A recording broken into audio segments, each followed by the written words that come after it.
Okay, palakpakan po natin ang kalahok mula sa preparatory to grade 2. Ang unang paglipa. Lipat munting lawin, lipat sa tabi ko. Ang tahanang bugat, sandaling iwan mo. Iyang munting bagwis, ikampay ng ganito. Sumabay sa akin nang ika'y matuto. Oh my God, ako'y natatakot sa unang paglipat. Ay baka hindi ko po kaya. Katawa ay malambot at saka po ay mahina ang loob.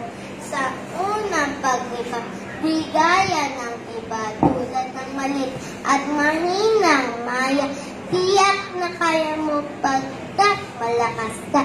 Anak, huwag matakot, ika'y lumipat na. At si Muting lang ay biglang ikinampay-tampay ang kanyang pakpak ang paligid-ligid sa tahanang pumat at nang siya'y matagalay, tumaan sa ulan.